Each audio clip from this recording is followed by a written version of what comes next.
And at first it was $500, then it was $1,000, then it was 10, then it was 500. And so by 22, I'm a multi-millionaire, liquid multi-millionaire. Anybody can do it. Mm-hmm. You don't have to have the money. You don't have to have the contact. You just have to have the concept.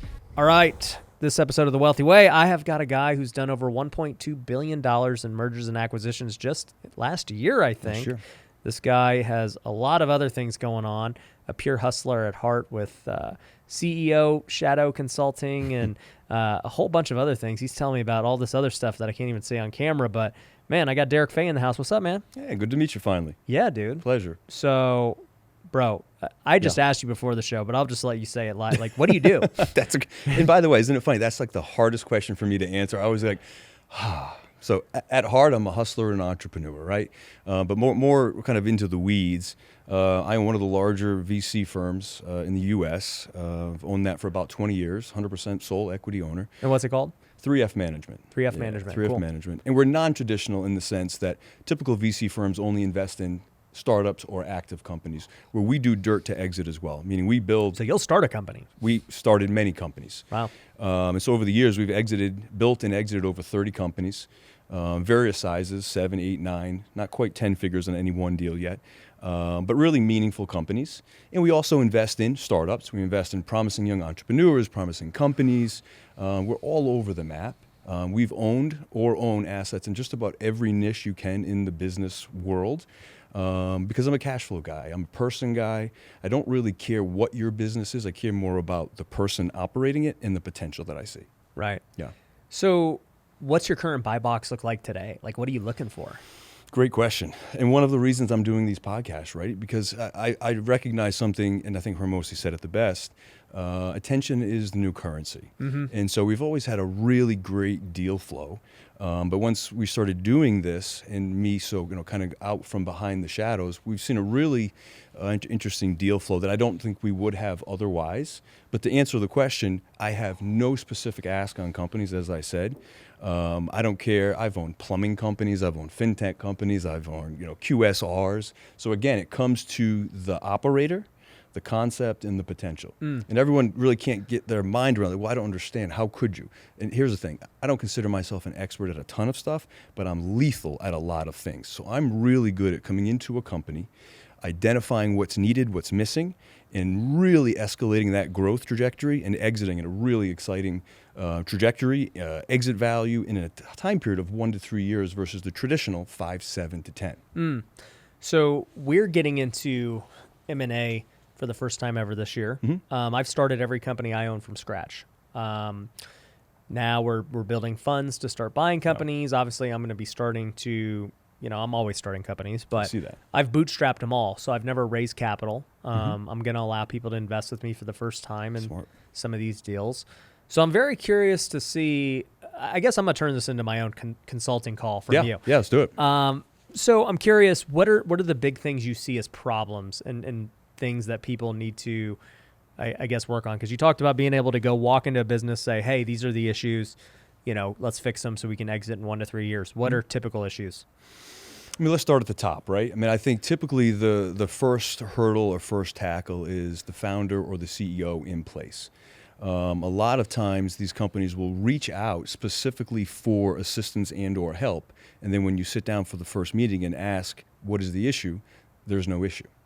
So that's an interesting kind of how start. do you not know what your problems are? Then why am I here? Well, Yeah, not even that. There are no problems. Yeah. And so once you hear that, you immediately know what that problem is, which is it's the founder and or the CEO. So it's a really quick path to success right? He's not very self-observant. That's right. And so one of two things has to happen then. Either that founder or CEO has to step aside and allow someone else to come in, or they have to really be able to buy into what I preach. And I believe this wholeheartedly, as cliche as it may seem, if actually implemented, it changes the structure and the foundation of your company forever, which is give a shit about your employees. And not just say that you care about your employees.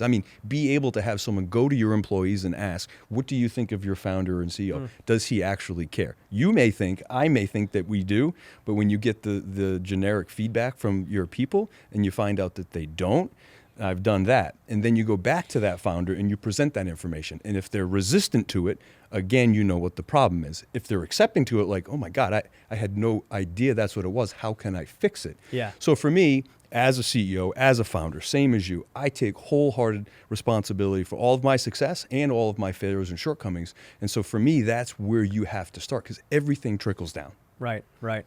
So obviously, inwardly reflecting, I've thought about this too, because for me, I've been able to make, most of my companies pretty successful, or, have the awareness to shut them down if they're not, and, say, hey, you know what, this one's just not the way we thought it would be. Let's move on to whatever else, Which is an amazing ability, by the way. Most people do not have that ability. Yeah, I mean, for me, I'm always just looking at opportunities where I'm like, That's right. This is an opportunity. That's an opportunity. Like, I think we could do that. That goes with this. Yep. But so one thing I'm thinking is, as we go into this new space, there's going to be deals where, like you're saying, from dirt to exit, right? So I'm going to be taking some company that doesn't exist, and I have to go run it and do everything. That's a very different deal than what you would consider normal venture capital. Absolutely. Which is like, hey, I'm going to give you money and I'm going to keep tabs on you. Right. But so how do you handle both of those situations? Yeah, well, I guess the answer is, to me, I enjoy both. I think that's where you have to start, right? And so there's not much difference the way I operate on either scenario. I still, and my team, whether we're starting from dirt to exit or we're coming in where you're already an EBITDA positive company, we are still in operational, I use the word loosely, but control, until a time that we think that the founder or CEO and company can be a little bit more restrained and on their own. And so this is something we talk about all the time. Everyone thinks they want 51% of the company because that gives them control. That is not the case. I can have 1% of your company and have operational control through the operating agreement. Right. And people are so tight to hold on to their equity, but really it's just the value of that equity, right? Right. So for me, it's like I said, there's no difference between the two as far as operational control and what we're doing. Well, I think the biggest thing I think about is time. Yes. Because I only have so many hours in the day to truly put my own brain power towards a company versus, we evaluate this company, we think it looks good. We're going to obviously put consulting behind them and, check in with them, kind of like board meetings, but we're not running them on a day-to-day basis. Yeah, I mean, that can get slippery. It can work really well with some, but some will fall through the cracks. And I say that because I've done it. Yeah. Right. And so I built out a team where, so let's say I've got my restaurant portfolio. I have my restaurant portfolio COO. He's the top guy. He builds his C-suite team downline. And then when we have a new asset, they come in, they evaluate, they put all the policies and procedures in place. And then they have, for the first 90 to 120 days, they are boots on the ground, getting them 3F management run. And then they slowly pull back and check in, pull back. And every time you pull back, you can pull back farther. So there's always the onboarding period. Always. Has to be. Absolutely has to be. And then from my position and your position, we're providing, in my opinion, me anyway, I'm providing the overall vision. Here's what I see. Here's why I'm investing in this company. Here's where I want it to go. Here's the pro forma.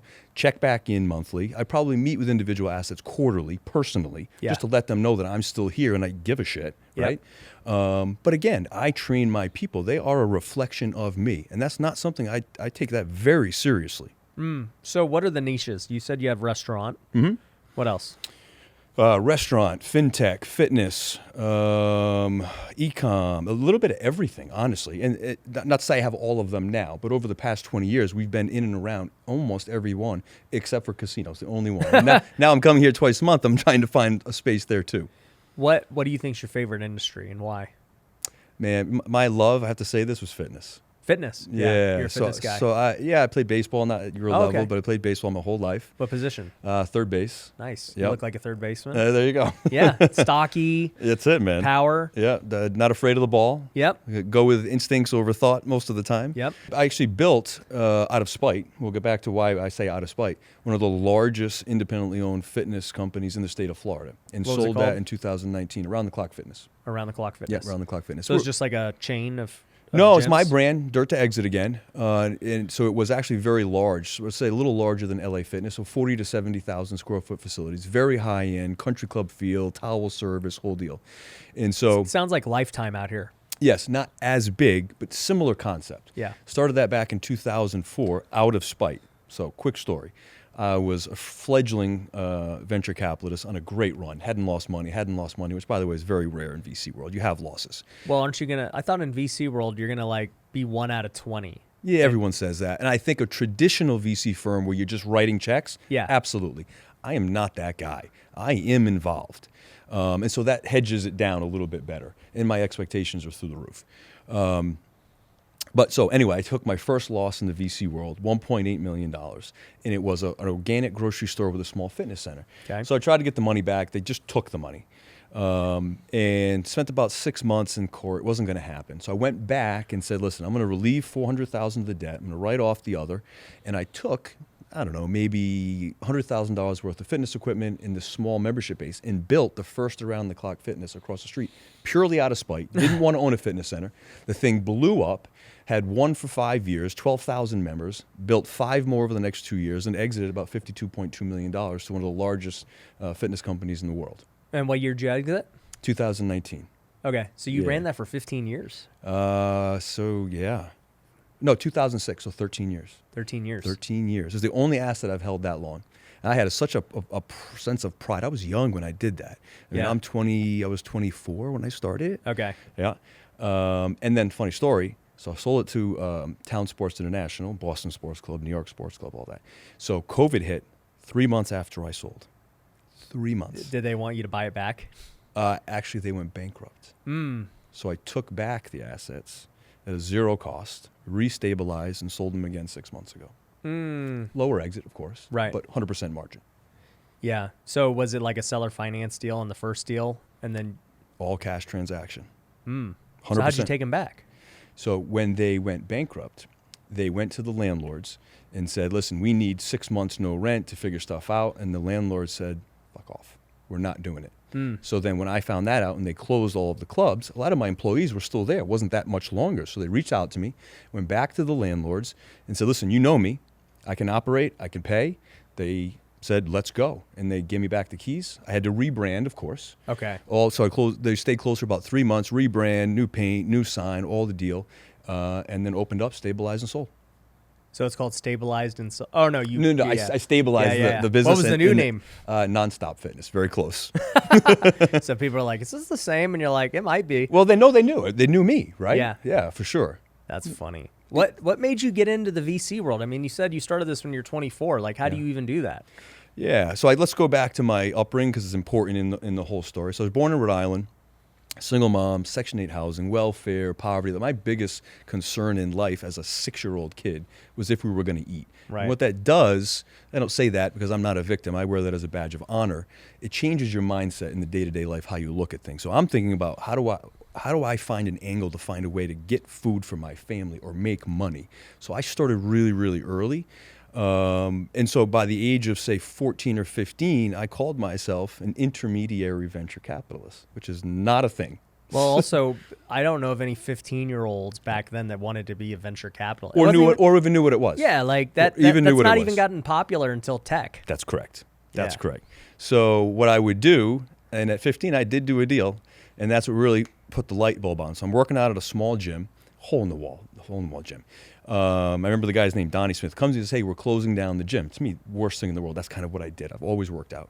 And so he said he couldn't pay rent. So at the time, I knew a guy that I thought was the richest man in the world. He owned a BMW. Thought it was the richest thing I've ever seen in my life. So I went directly to him and said, hey, they're closing down the gym because they can't pay rent. And he said, well, it was like $2,000. So I'll give him 6 months rent. So I went back to the gym owner and told him, and he said, Are you serious? He said, you will never pay a gym membership again. You can have anything at the juice bar you want for the rest of your life. and the light bulb went off. I said, so if I can find people that have money and pair them with people that don't, and that I can pull out for me. And so I started to do it. And at first it was $500, then it was $1,000, then it was 10, then it was 500. So it scaled. So by 22, I'm a multimillionaire, liquid multimillionaire. Really? And I'm the VC. So now I start doing deals. So like, what was your big deals back then? Like, how did you become a multimillionaire at 22? That's insane. It is insane. So the path to it is, as I said, but then my first big deal, it's a real estate deal if you want to hear about it. Yeah. I want to hear about it. I figured. Okay, so 22 years old, just moved to Florida. And as I'm a communicator, right? I talk to every human being I meet. Like in the elevator, everyone's so quiet, it drives me crazy. I just start talking to people. I love it. I built a career on talking to people. People understood how easy it was to make connections. Anyway, so I'm in Naples. I'm out meeting people. I meet 2 top realtors in Naples who work for a large company at the time, largest in the world, and they take me out to lunch. So on the way, they get a phone call, and they say, Derik, do you mind if we stop? Of course not. So I'm an opportunity guy. What's going on? Yeah. So we stop, and it's a huge apartment complex, low income, 305, 315 units. And what they're doing is they're preparing to renovate these and turn them into condos. And so they're saying, so there's like 10 realtors there. How many do you want? How many do you want? Can you sell? Can you do this? And there's 150,000 upside per unit. So they leave. We're in the car. I talk to my realtor friends. They have no interest in it because they're selling $5 million homes. They're like, it was a waste of our time to even. So what I do is a little research. I find out that there's first right of refusal, and they have an option to buy their unit at fair market existing value. An older owner put this option in for all of these people to buy these things, and this new big real estate company came in and bought it, and they're stuck with this bag unless they can get them to get out of their term, and then they've got it. So I draft letters. Okay, I spent $70 to draft letters to all of the tenants. I get back over 200 people saying, I'll assign you my rights. And in the letter, I'm offering them $1,000 to relocate. You're doing wholesaling back then. That's right. Yeah. So landlord calls me freaking out, not landlord, owner, real estate company, freaking out. Little back and forth, of course. Now, here's the truth. I was playing a poker game. I wasn't going to be able to close or pay. No. I was not going to be able to, but they were so afraid of losing the 150 times 315.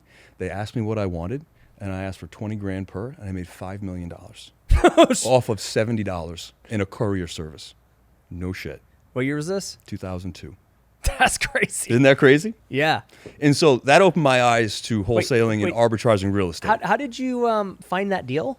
So What was the story again? I was in the car with these realtors. Yeah. And they got a phone call because they were the 2 top realtors. They brought them in to see if they had buyers. But my guys were like, we sell $5 million homes. We don't give a shit. Got it. But I'm looking like, And okay. how did you learn about the option? Did some research. Oh, you did research. Did some research. That's it. And then I sent the letter, and one person sent me back the lease, and I saw so now I don't have it's an option on the rent. I have an option to buy the unit at fair market value. And what was fair market? $70,000. And so in my letter, I said, you may not know this, but you have an opportunity to be in a really great position. I highly recommend you take it. If you do not want to, I will take it and give you $1,000 to relocate wherever you want to relocate. And some people did it, and about over 200 people didn't. Right. Just assigned it to me, and Like, I didn't have to. $1,000 And I didn't have for to free, pay. great. And I didn't have to pay the $1,000 either. The owner did. Yep. And after that, that real estate company was so impressed by my play at 22 years old. We've done like 4 or 5 deals since. Wow. That's crazy. It was a good one. So that was my first big kind of experience in real estate. And now I arbitrage real estate all the time. I just did a great deal. I know you're a real estate guy. Yeah. You want to hear one more? It's pretty. Yeah, of course. So pocket listings, right? Okay. And so I kind of target larger, similar things like 40 to say 400 units. And so my guys come to me with pocket listings. They utilize my net worth. Yep. So last one I did about 3 months ago, 42 units. I put $150,000 soft. So I have my time to due diligence, 60 days. So now I have control over that property. Yep. So they were asking $14 million. I got them down to $10.8 million. And then I found a buyer inside of my due diligence period for $14 million. So I pulled $3.2 million out, got my $150 back in 25 days. It's crazy. And this is the thing. People hear this stuff and they think it's so outside the realm of possibility. Anybody can do it. Mm-hmm. You don't have to have the money. You don't have to have the contact. You just have to have the concept, because you can find a me, you can find a Ryan, and then you can work the deal. Now, you might not get the whole 3.2 if that's the structure, but you're getting real meaningful money. Mm-hmm. Deal structure, seeing angles is everything.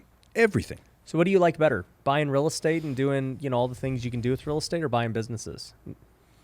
It's transactional for me. What I love is the deal. I love negotiating. I love seeing the chessboard, making the plays, making creative. If it's a straight line deal, I'm very disinterested in it. Like I really like to get outside the lines and find a way to optimize. And honestly, not just for me. I'm really good at finding ways for everybody to win in a deal. And what that does is it changes it from one transaction to multiple transactions with the same people. Even in situations like that first one where someone will listen to that and go, oh, you screwed over that big fund. Well, not really. I outthought them. They still made way more money than me, and they were so impressed, they've come back to me now many times. Right. Like, hey, we're looking at acquiring this. We can't quite see the best way, and I've come in, and they've paid me real money to help. Yeah, I've seen a lot of funds do that for these aggregators of land and everything else. They're like, hey, just go get the land all together, get options on them. That's right. With these owners, and then we'll buy from you. Absolutely. And we just had a storm, a big storm in Florida. We got wiped out at my house as well. But what's happening now, these houses are gone. They're $2 million lots on the beach. They're reaching out to me to buy. And I say, well, listen, instead of buying, you pledge the land. I'll build the house. We use the pledge of the land. So there's Collateral. There you go. So we got the debt at almost 100%. And then we split the profits. Yep. So again, it comes back to just getting outside that box. Get outside the box doesn't mean getting outside the lines. It just means open your eyes and look around. There's so many ways to do things. So do you mainly just look for big real estate deals at this point? Not necessarily. A lot of the stuff comes to me. Yeah. So, am I doing flips? Not necessarily, but I'll do a flip if I know I can make, $70,000 to $100,000. Why not? Yeah. Why not? Right. And a lot of times I'll do that with younger guys who are like, hey, I'm only going to make $30K on this. Would you mind helping me? So I come in, I help. In some cases, I don't even take stuff. Like, I've gotten to a point in my life where money's always important. Let's not pretend that it isn't. But I take as much satisfaction in helping young guys bridge that success gap because no one was there for me. I was an entrepreneur. Nobody knew what that word was. And when I explained it, my family, my friends, everyone told me I was insane. I was going to be a failure, and I needed to get a job. Right. Right. So now today, I want to get back to the business side because that's what I'm focused on. But today, you guys do venture capital, like you said. Are you guys raising capital? Or are you still just using your own money? Like, what's the mix look like? Yeah, so from 22 until maybe a couple of years ago, it was 100% either my money or money that I went out and found and partnered. So I need $5 million for a deal. I've got control of an asset. They can bring in their $5 million. I'll give them a piece of equity. That's always how I've kind of done it.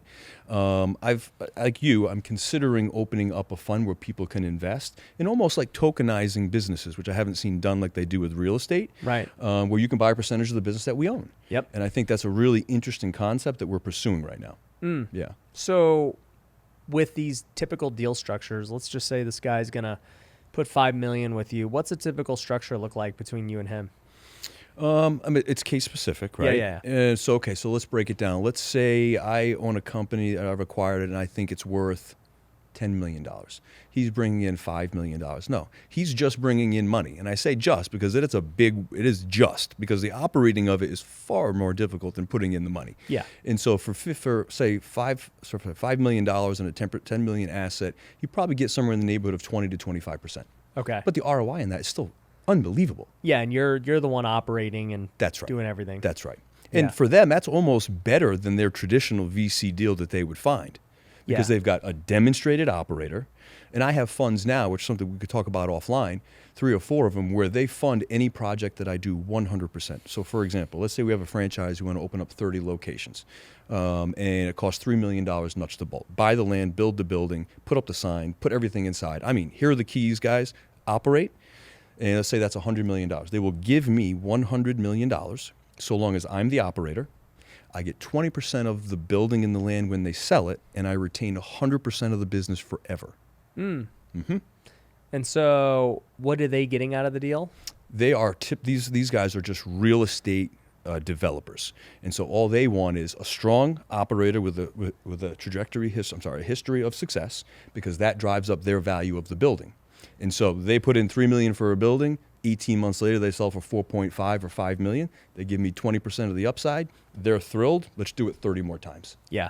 And I have zero cost to build the business. You're going to lease that building in your business. There it is. That's right. Okay, I get it.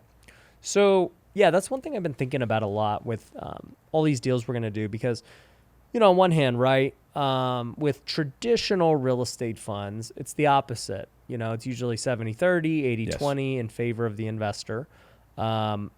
In venture capital, in a lot of these funds, I don't know how they've structured some. I would assume many are the same way.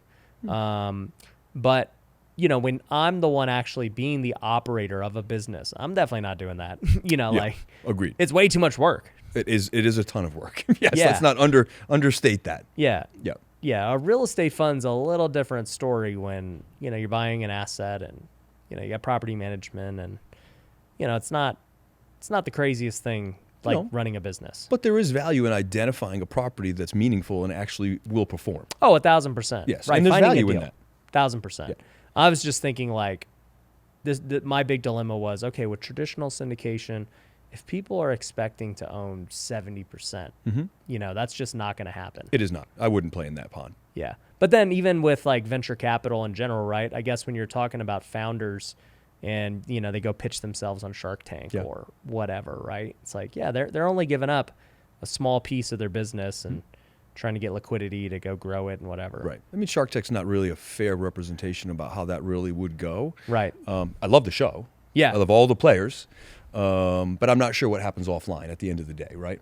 Right. Yeah. Yeah, it's hard to say what the deals really end up becoming. I mean, listen, I would take, and I assume you would too, Mark Cuban as a partner with no capital and give equity, yes? Yes. Okay. So there's something askew there. It's not the reality of the situation. And by the way, we do that all the time, and I'm sure you do too, or if not, I highly Consulting recommend for you equity. Yep. And not even that. I mean, we take 50% and sometimes more of meaningful EBITDA positive companies for zero investment because of what we bring to the table. Yeah. And that's what we talked about a little bit before. Owners are so locked in on holding that equity like it's everything versus if you're making $5 million a year and I can bring you to $20 million a year at 50% versus 100, which is better? Yeah. It's a really, but so many people have, that's such a hurdle for them to get over. Yeah. Yeah. So how do you pitch that, right? Like, because, you're seeing a lot of consulting for equity plays, and I'm going to be doing that too. I've already had many, many opportunities over the years, but I just haven't done it up until this year. And, I know Hormozy's doing that, who you mentioned earlier. Yep. I know that lots of people have been doing it over the years. I had a call with Roland Frazier last week, and he's coming on the podcast, and that's what he's doing. And solid business mind, by the way. Yeah. Roland. Extremely smart. And, I've been thinking about that. I'm like, okay, we're going to get all of these deals, maybe, essentially for free, right? Yes. Sweat equity. Yep. And maybe I'll sell my position to investors Yep. As part of these deals. Beautiful structure. So you've done those types of deals? Beautiful structure, yeah. Okay. Yep. So what is there to know about the consulting for equity game? What are the ins and outs on both sides? For me as the operator and for investors if, I sell that out. Yeah, I mean, for me, I live in the numbers, right? You talked about how do we pitch that, and I think that's a really important place that's the beginning, middle, and end. I'm a numbers guy in the sense that, for example, you've got multiple companies, and I mean this, and we could even do it offline. If you show me your balance sheet and P&L, I can tell you things about your company that you don't even know, and I say that with really, I'm very, very sure because I do it, and so you need to demonstrate what the actual value of that person's company is versus what they think it is, because it's always a disparity. I mean, a great disparity. You have to be tactful, and that's why I think numbers are the best way to do it versus emotions and words. Right. No one wants to hear, "Hey, your company's just not worth what it is." But when you break out the numbers and you show them, and then you talk about compounded annual growth rate and all of these types of things, it's a great warmer, right? You're demonstrating your expertise, and you're showing them really why it's not worth what they think. And then you demonstrate your history. Here's what I've done. Here's what I'm going to do. You've got the reach. You've got the experience. You've got years of success. And I think that really is a game changer. Yeah. I think that's typically my approach. And for me and for you, these people are coming to us because they already know that there's value there. It's just a soft transition into it. Mm-hmm. Now, when you say on the other side, what do you mean? I guess for investors, right? So, I mean, for most investors, they're just going to be looking at it as an LP, and they're just going to be, that's it. Looking at IRRs and all that. So I guess what I'm thinking about too is with these businesses, you got to somehow cash the investor out at a certain period. You said most VCs are 5-7 years. You're looking 1 to 3 years. How are you exiting so quickly? Like, what are you going in there like as a typical benchmark? I guess the stages of exits and all that. Yeah, it's so unique in every case. I would just say the reason we're able to exit so quickly is my approach to selling before we're ready to sell. Okay. Right? You sell the sizzle, man. I mean, no, it's true, You right? sell the growth. You sell. Future growth. And when you choose to sell is everything too. I am an expert at selling when things seem like they're the best, and they probably are. So when you're going like this, that's when you sell, because you sell what's left. You sell what's next, and that's how you get exit multiples higher than anybody else. You don't sell when you plateau. You certainly don't sell when you dip. So it's so counterintuitive to actually when you should sell, because everyone's excited. We're making more money than we have. We grew 20% year over year. That's when you sell. Yeah. That's when you sell. And then, a lot of people don't understand too. If we have 10 coffee shops, let's say, and we've got leases on 7 more, we can sell all of them. So we're going to get true value on our 10, and then we can get probably 50, 60% on the ones that don't even exist. So if you're ready to go, that's another play that you put into place. You can sell the future, and people don't get that. And so there's so many, and I hate the word tactics, but so many strategies to really optimizing. And I believe this, and I know I've sold every company I've sold it for more than it is worth, for sure. How'd you do that? Timing.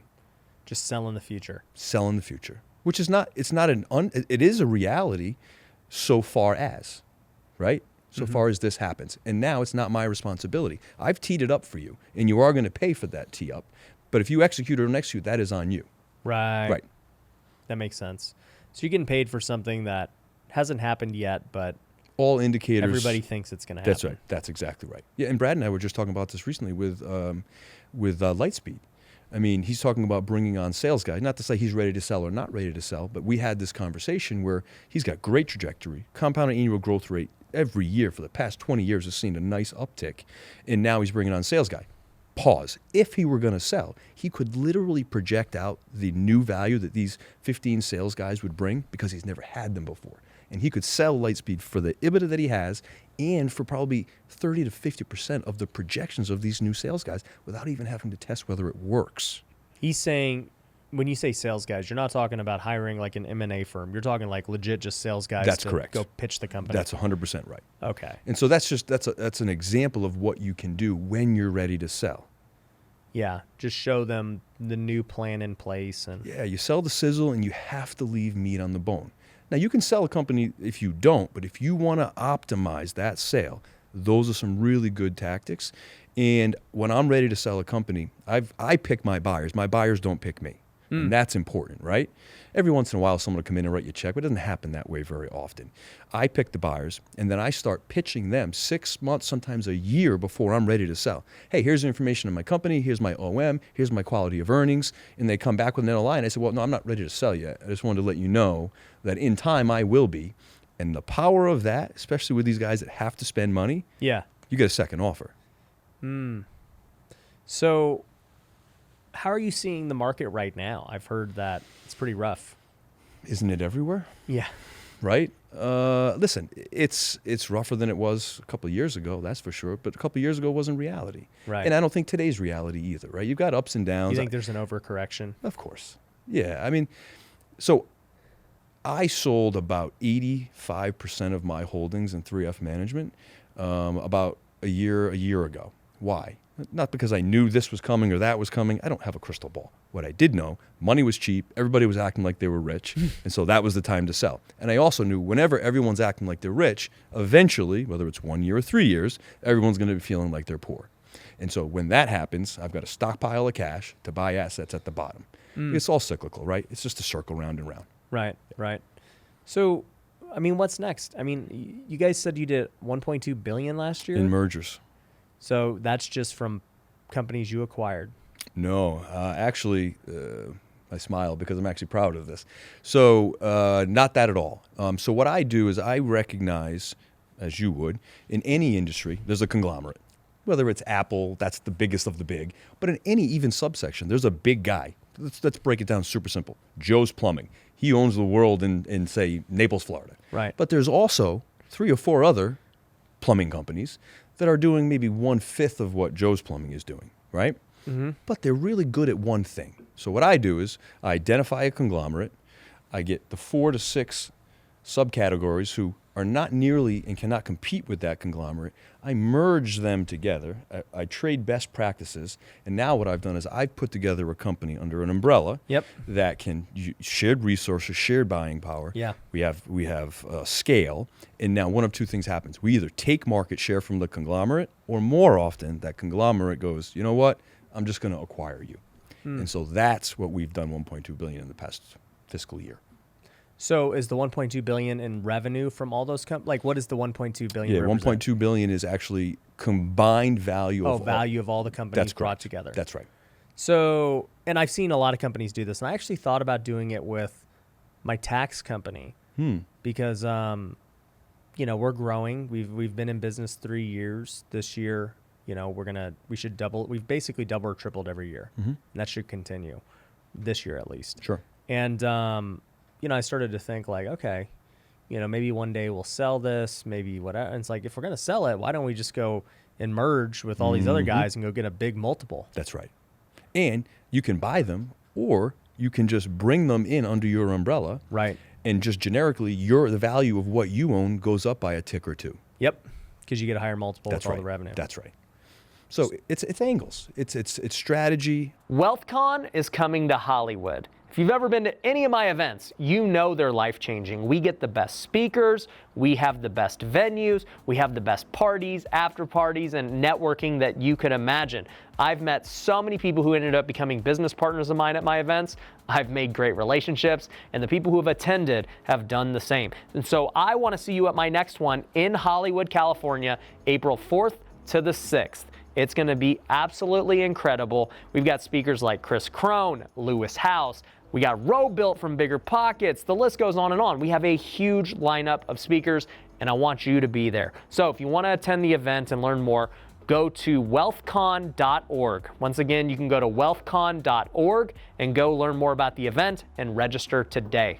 Hey, if you're looking to grow your real estate investing business, whether you're just getting started trying to get your first deal or you're trying to scale and get to the next level, you need to join us at Wealthy Investor. We've got events every single quarter that are absolutely crazy. We've got online coaching programs where we have Zoom calls, a community every single week. We give you everything you need to know to start your business, scripts, processes, SOPs, all of it. It's for you so that you can dominate. So if you want to learn more about how to join our community and be mentored by me and some of our top coaches and be around other students who are absolutely crushing it, go to wealthyinvestor.com, apply for a free call with my team. Once again, wealthyinvestor.com, apply for a call today. So what levels do you start to see different multiples? Like we'll use a tax company, for example. Okay, let's say a tax company's making $1 million revenue, and then what's the difference between that and 10 million and then 50 million? Like, how does it change? Yeah, so I like to look at companies versus multiples of revenue, multiples of EBITDA. Okay. So it's potato. The revenue is going to be lower, EBITDA is going to be higher. Yep. So I live in the EBITDA world. So you 1 million, 5 million, 10 million, and then above, and you're in different areas. Now, where that varies is with franchise. Franchise multiples are through the roof. Franchise multiples can go as high as 25 to 35. It's absolutely insanity. Now, it takes more time to get that because you're only pulling 6-7% from each one, but you get a much higher multiple. Right. So you're 1 million. Just talking very generically because niche does matter whether you're in fintech or technology. Yeah. But just generally speaking, you're in the probably 3 range. Let's say 2 to 4 in that 1 million. Okay. Of EBITDA. Of EBITDA, yep. 3 million, you're probably 3 to 5. When you get to 5 million, you're probably 6 to 6, I would say, 5.5 to 6.5. And then when you get above 10 million, sky's the limit. Then it really does matter. Who's the buyer? What are you doing? But you could be above 10 for sure. And if it's a technology company, you could be 20. Right now, in my opinion, technology is getting the highest multiples. Maybe that's always been historically true, I think. Right. Yeah. So if you were buying companies today, what industry would you be targeting, if you're going to go build a buy box? I know you're open to everything, right? Would you just target companies that you have expertise in? Or would you just pick tech? I don't target companies that I have expertise in because I'm really good at surrounding myself by people that are experts in what we do. but I'm going pretty deep and wide on AI. I don't know if that's an exact answer. So I'm a visionary. I'm a dreamer. I love to come up with big ideas, but I am not the guy that can pull that together. So what we're doing, in fact, with my head of media over here, is we're trying, and I'm desperately looking for people that can actually execute on concepts, bring them on, give meaningful equity, and build out some of these big ideas using, the AI platform, the open forum. I mean, it's absolutely, in my opinion, I was too young to catch the internet, but I actually think this is bigger than that. Yeah. What do you think about blockchain? Yeah, I've been in and around that as well. One of my good friends actually owns a really large, meaningful company in that space. That is one of the kind of markets that I don't feel I have enough information to get deep into it. So I'll push some cash into it and I'm learning the space. Right. But I'm not meaningfully involved in anything in blockchain. Yourself?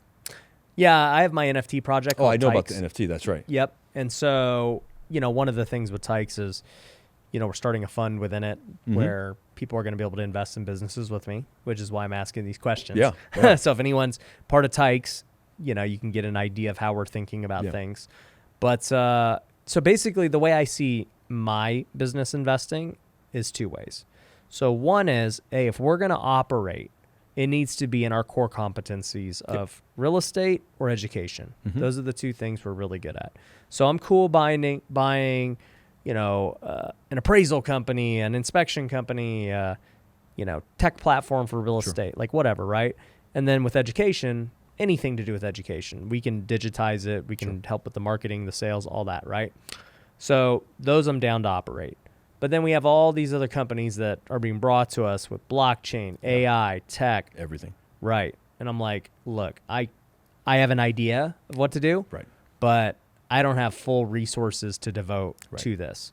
And so from those ones, it's like, all right, well, let's put those people through, as you would call it, the management system. Like, obviously, let's get in with them and put them through our systems and make sure they're doing what they got to do. But at the end of the day, we're pretty passive on this. Yeah. And in my mind, I'm just looking at it back to the old school way of venture capital, thinking of like, look, 9 out of 10 of these companies ain't going to work out. Yep. Just because the tech is so new and they're not. For sure. So it's like, we're just taking bets on founders and everything else. Yeah, I agree with that. I think in technology, that's almost the best you can hope with new technology, for sure. And you just don't go too deep that it would hurt you. Right. Yeah. Okay. But for me, to kind of piggyback that though, if I'm investing anything, my expectation is to win. I don't, and I'm sure you do too. And that's why I want to be in the AI space. I have no value to add other than big picture ideas. So I'm going to build a team that I can rely on to actually both teach me and deliver on my vision. What do you see so fascinating about AI? Oh man, what isn't fascinating about it, right? I mean, I'm in ChatGPT every single day. Look, it makes me superhuman.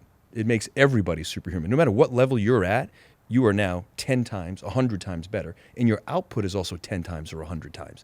Like I hate to say the word the minutia, but the stuff that we used to have to spend a ton of time creating now can be done for us in a moment. And now we're just editing and perfecting. Yeah. I mean, it's astounding to me. I introduced it to my 2 children who I'm sure are using it to do their assignments at school, which, you know what? I'm fine with that. Yeah. It's just really, I'm not going to miss this wave, right?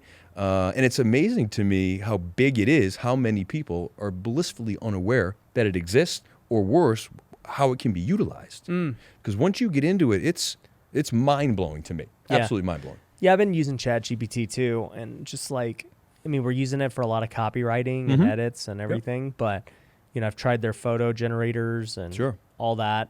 People in our coaching programs use it to take notes. Like, there's so many uses for it right now. Right now. But I'm just like looking at it and I'm like, okay, I'm going to use this in day-to-day life. Like, this is great, but how do I monetize it as a company or a service? How do I offer AI myself? Yeah. I don't know that you're directly offering AI. You're offering services that already exist that are done by AI. I think that's the case for me. For me, it's just a white label opportunity. Yeah. It's like, hey, we'll write your emails for That's you. it. We'll, Except that you're not. I mean, listen, it's a cheat code to some extent. Now, you still have to perform. You still have to execute. You still got to package. You still got to sell and deliver. But the bulk of the work is being done for free. Right. I mean, like, listen to that, say that again. I mean, it's, if everyone out there, and even if you're not building a company, I believe every company out there can lower their overall expenses by using ChatGPT on some level, whether it's answering phones or responding or anything. No, I agree. So what's the next stage for you at this point? I mean, you're still pretty young. How old are you now? 44. 44. So I don't see you stopping anytime soon. Like, No. what's the goal? Yeah, what a great question. And I hate saying this because, of course, it is about money, but it's less about money now than it is legacy. Okay. In creating wealth for other people that are my partners and friends. I'll never stop working. I love it. I love what I do. I love the hustle. I love the game, which, by the way, it is a game. Yeah. Right? If people can wrap their head around the fact that it is everything we do, life, business, it's a game. And if you look at it like that, it's easier to try to find those angles. But anyway, I'm going to continue. This is the new iteration for me, right? Me putting myself out there. I've always been the guy that was doing the bulk of the work and the bulk of the vision, but I was always just happy to be behind and push everybody out. And I still support that, but I do believe that the next iteration for me is being out front, talking about my beliefs, sharing with young entrepreneurs, and without getting too much into net worth and all that type of stuff. But I have the big B insight, and I believe that the path to me getting there in a meaningful way, not just getting there, which is a big difference, right, is by creating a line of millionaires behind me. And I think when I get there, it won't just be that I made $1 billion. It'll be a real legacy of success, not just for me, but everyone that went on that ride with me. And for me, that's with children. That is super important to me. No one's ever going to come to my daughter when I pass and say, God, your father was such a rich man. And they may, but what I want them to say is, your father helped me, made me this, did this for me. And so for me, that's what I'm chasing. Right. So, I mean, how do you go about achieving it with purpose?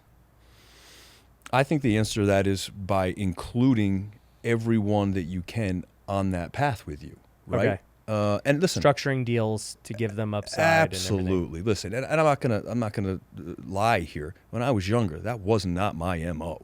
I wanted to win. Yeah. And so I'm not saying that that's wrong. I'm saying at my path, 20 plus years in, I have the luxury to be able to want to share. And so my negotiations are even different now. Whereas I would typically go in as a shark and try to eat every morsel on the bone. Now I'm like, you know what? He's a great operator. He's a great founder. He is going to be doing the majority of the work. And I back off on it because why not? And I'm not saying that's a great strategy when you're starting out, but you asked specifically what is meaningful to me, and I think that is my path. I'm going to make money no matter what, and if I didn't make money anymore, I'd be okay too. So if I'm going to choose to continue to build wealth, I want to do it with as many talented individuals as I can so we can all celebrate together. So what's the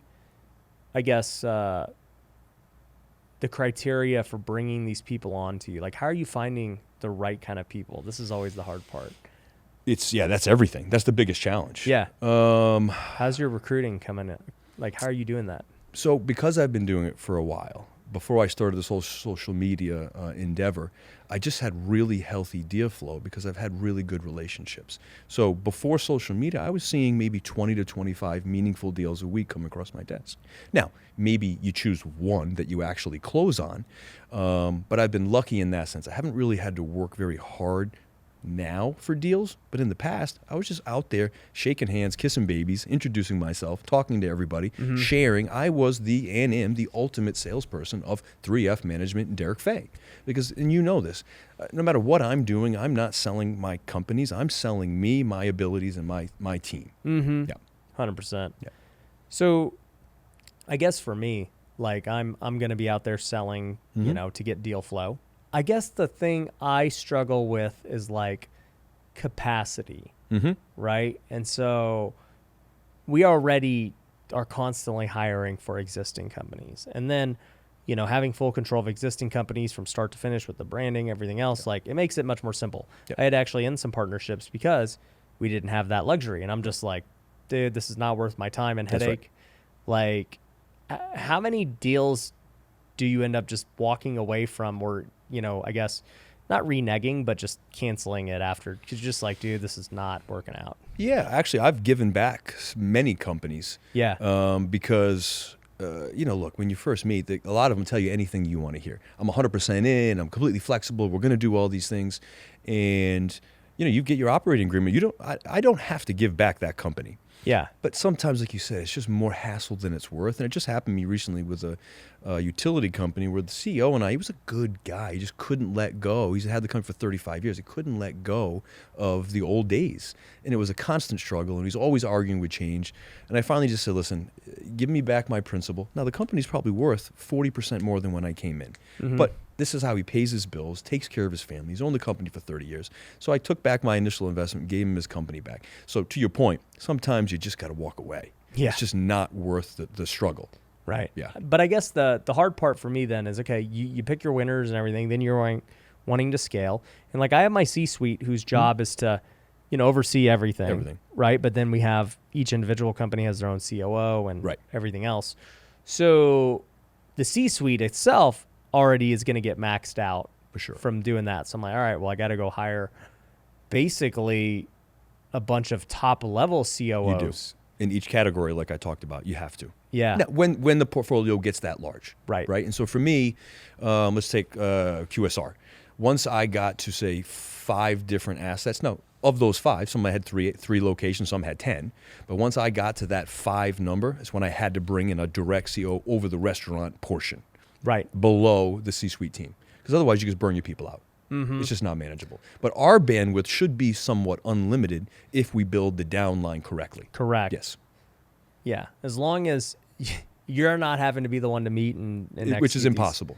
Yeah. Yep. And that's was a tough transition for me because I have gone dirt to exit so many times. I want to know every person that works for me. I want to, send them my Christmas card. I want to know their family. It's just not possible. And I struggled with that for a long time. And all you can really do is train your C-suite to train the people underneath you, to train the people underneath you, to act in accordance with the way you want that to be. And then you catch up at Christmas parties and things like that. People, and I say, and I believe this wholeheartedly, I want my people to work happy, not hard. Mm-hmm. Now, of course, if they work happy, they're working hard. But if you just drive them to work hard, they're very rarely happy. And that's when turnover occurs. Right. So you got to care about the quality of life. Culture's everything. Yeah. That's right. And that's why it's crazy to me when people are like, I'm not going to pay another $1 an hour. Okay. Now that you're gonna hire and fire 6 people versus just paying someone a couple bucks more and they're happy. Yeah. Like, the mindset is so broken. It's so short term. Yeah. The cost of turnover is significantly higher. Oh my God. Yes.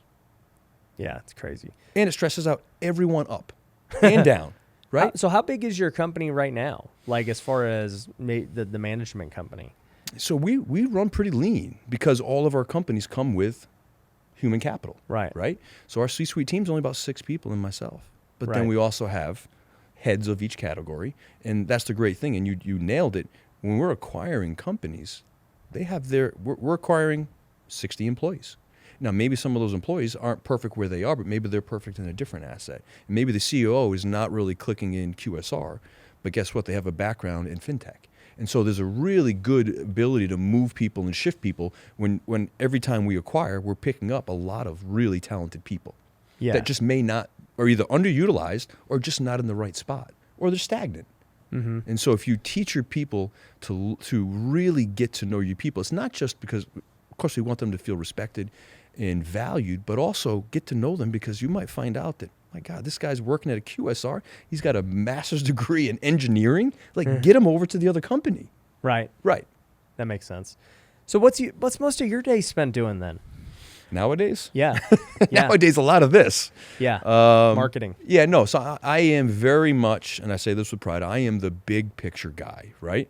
So I am the one so my team will vet deals. Hey, we think this is worth looking at.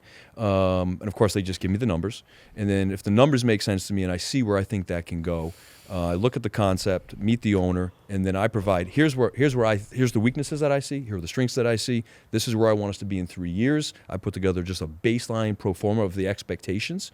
And I'm very creative. So I love to be involved in facility design, marketing, all that type of stuff. So in my opinion, I'm involved in all the fun stuff.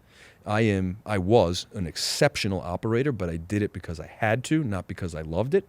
And that is, I think, the biggest thing for entrepreneurs. Do what you love. And that's not always a luxury that you can do. But if you can align yourself with doing what you love and find a strategic partner to do the other part, that's where the magic happens.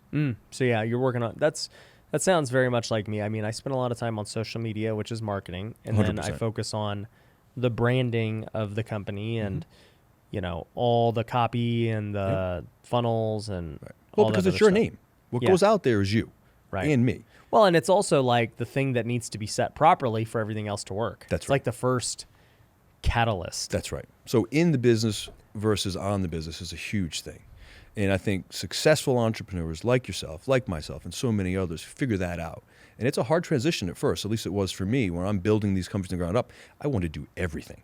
And I actually had my COO who came to me one day and was like, D, you're great at what you do, but I am too. And I wouldn't let him do anything. I was doing everything for him. I'm paying him like $150,000 a year, and I'm overstepping him. I'm micromanaging him. And when he first said it to me, I almost felt assaulted. But it's because I knew what I was doing was wrong. And then when I let go of that, it changed everything for me in business. Things exploded very quickly. And so that's my go-to. I hire really talented people, arguably smarter than me in a lot of different ways. I show them my process, and then I let them run. Yeah, no, that makes sense. So what do you think is the main thing, like a young entrepreneur is listening to this right now, right? And they're saying, well, dang, dude, maybe I should start buying companies or doing venture capital or whatever, right? And they're running through all these different things, and they're like, well, Derik does real estate. He also does this. He does that. Like, how would you tell these guys to start so that they don't get confused too? Because there's like a lot of paths to go on. Yeah, I think that's the biggest, if there is a downfall to social media, it's that you only see the success story. What we're not talking about is how many times I fell on my face, how long it took to get me to where I am. And so I would say, you start stacking your abilities and start stacking your strengths. I'm a little bit different in the sense that a lot of people will say, pick one thing that you really are passionate about and focus just on that. And I don't disagree with that, but I also believe that you can learn the majority of any one skill in a very short period of time. Like, I'm going to go back to Hermosi because he said it very beautifully. You can learn the majority or 85% of a skill in 20 hours, right? And so for me, I always looked at it as I wanted to know a lot about a lot, or a little about a lot rather, Right. versus just be locked in on this one thing. And so that served me really well. I put myself in situations, I learned about everything. I dropped out of college after 60 days. So I was making real money at like 18 years old. I was making mid six figures, but I went to college because I wanted to see what I didn't know. And for me, it just was, the professor was saying things that were just so contrary to what I knew to be correct. So I got out of there and I went on the self-education path. So I think that's where it starts. And I'm not saying that college isn't right. My belief system says if you're not going to be a doctor or a lawyer or something like that really requires it, I don't know that it's needed to be a true entrepreneur. And I think there's a lot of statistics that speak to that. So I think getting in the game, learning on the fly is really the best way to go about it. And don't be afraid that you don't have an exact plan of where you're going other than self-improvement and learning skills and being around successful people. Yeah, that's the biggest thing I always say. It's like people want everything just like planned out to a T. Like, hey, give me the SOP. And I need to know what my year 1 through year 5 is going to look Exactly. like. And I'm like, bro, dude. Yeah. Tomorrow depends on today. Yeah. I also don't even know what 3 months is going to look like. Exactly. We could totally pivot. We could have a whole new product. That's right. We could realize like this doesn't work. This does. Yep. And it's like, I have a general idea of where I want to go. That's it. Like I want this to be successful and I'm just going to like basically pivot the way there. Right. And it seems so simple to you and me because that's how we're wired, but I think that is paralyzing to so many people. But if they could just change that mindset, it's so freeing. And like you said, I have a general idea where I want to go with this, but I know for a fact the next 6 months it's going to change 25 times. Yeah. And as it should. And if you're not willing to adapt and move, you're never going to make it because nothing is straight line. Literally nothing is straight line. Yeah. My motto is ABC, always be changing. 100%. It's not closing. That's right. That's right. I agree with that. I like that. I might take that actually. Yeah. You have to change all the time. Constantly. Yeah, and reinventing yourself. Sometimes you just reinvent yourself completely. How do you think you've reinvented yourself over the years? Oof. I I mean, let's go backwards. Like this for me is a complete reinvention of myself. I was 100% not against, but I didn't participate in social media a year ago. I mean, I was on loosely, Facebook or this, but I am a student of the game. And I started listening to guys like yourself or Hermosi, and I'm like, some of this stuff is making a lot of sense. And I'm not taking anything away from these celebrities that are having billion-dollar exits, but I am a stronger entrepreneur and businessman than any of them. They have their skills far better than mine. And so reinventing myself from the corporate guy that I was, buttoned up, CEO, never swear, very, to doing this was a huge reinvent myself. And for the first 3 months, I woke up every morning thinking, what the hell am I doing? Why am I doing this I'm now? embarrassing myself. I'm going to ruin my reputation. Yeah. I'm a fool. But positive mindset, talking to yourself, and now things are on a really interesting trajectory. I'm meeting a lot of great people, building relationships, partnerships would have never occurred before. So luckily You're already seeing fruit.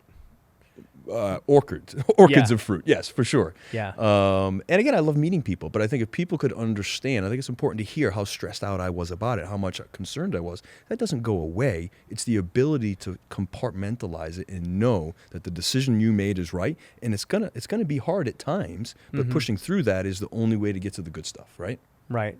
No, 1,000%. I've had to constantly reinvent myself over the years, as a guy who was just a hustler, solopreneur, to a guy who started to learn how to be like a manager and a true business owner, hire people, hold them accountable, to a guy who then had to go jump back into the sales game to make sure everything was good, go generate revenue, then to a guy who's like now a marketer on social media.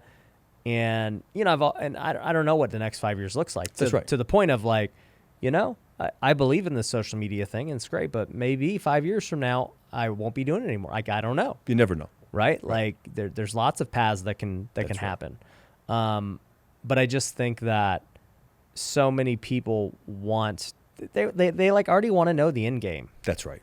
And we don't know the end game. No. I have no idea. No idea. And there's some beauty in that because it allows you the flexibility. One of the things that, so you're putting in all this effort into social media. I am as well. And one of the problems I see two problems, okay? You have one who's the person who's not done anything yet. Yes. And so they're like, well, what would I talk about? Blah, blah, blah. I don't have money to get started and, hire crews and stuff. Okay. That they have an issue. And that issue is easy to solve. It's like, well, bro, then just all you need is your iPhone. Turn your phone. Yeah, you can do it, right? That's right. You have time. You have nothing going on. Yep. You have no excuse. And just be transparent about what you've done. Yep. You don't need to act like a big shot when you're not. That's right. But the bigger problem is the guys like you who already have successful businesses and companies who don't need to go on social media because it's been successful without it. That's right. And so I see this with a lot of my real estate investor friends because they're like, Ryan, why should I get on social media? I'm already doing this and this and this. And I'm like, because I'm telling you, it's way bigger and way better than what you do. And this is how you get to the next level. That's right. And, so they'll be like, all right, I'll try it. So they go try it for a month. And they're like, dude, this wasn't worth my time. Yeah. Spent all this money. I lost money because I could have been focused on making money over here. Right. And, they quit because it's not worth their time. Well, they think it's not worth their time. Right. Right. And so I'm a guy that once I make a decision, I'm committed all the way. I'm either going to be a massive success or I'm going to burn it to the ground. And so I'm 0 or 100. There's no in between for me. And so the first podcast I did, I think had like 3 views. Yeah. And I thought it was a great the greatest podcast in the world, right? Yeah. And so that's 9 months ago. And then the last podcast I did, a reel alone had 2.5 million. So there, it takes time. And so you have to commit to it. But to your point, I think this is without a doubt. We've already talked about the levels of success that I've had in the business deals that I've done. In the past 6 months through social media, I have seen more meaningful, high-end deal flow than I have ever in the past 20 years. 1,000%. And, when you want to start raising capital. Very easy. Way easier. Way easier. Deal flow, capital, recruiting, employees. Connections, partnerships. Relationships. 100%. Yeah, I get people who walk through this office every week. People are like, dude, is that so-and-so? Right. And I'll be like, yeah. Yeah. They're coming to see me. Like, That's right. Like, it's crazy. Just because. Attention. That's right. Yep. Yeah. It's crazy what a 30 or 60 second reel can do. I mean, It is to me. crazy. To me, you may be used to it for you. Yeah. But it's insane to me. Now, there's some criticism too. There's always good with the bad, for sure. Yeah. Reels can be misleading. But listen, that's that's the game that we're playing. Right. Yep. Nope. I'm with you, dude. All you entrepreneurs, get on social media. Absolutely. That's why we have Wealthy Creator. Go check it out. But Derik, dude, it's been great meeting you, man. Yeah, my I appreciate pleasure. you coming through. Absolutely. I'm excited to learn from you as we go down this journey of Yeah. VC and M&A and all that Anytime. stuff, bro. So Yeah. I'm excited to see what we can do together, man. I think that would be wonderful. I'm in Vegas now twice a month. Okay. Yeah, so we'll do something for sure. Yeah, we'll make it happen. Sounds good. All right, guys, make sure you go follow Derik, and we will catch you on the next one. Peace. Hey, I hope you enjoyed that podcast. Thanks for making it to the end. The good news is I've got another one that I know you're going to like, and all you got to do is click it right here, linking it right here. All you got to do is just click it, and you're going to see this new episode that you're going to love.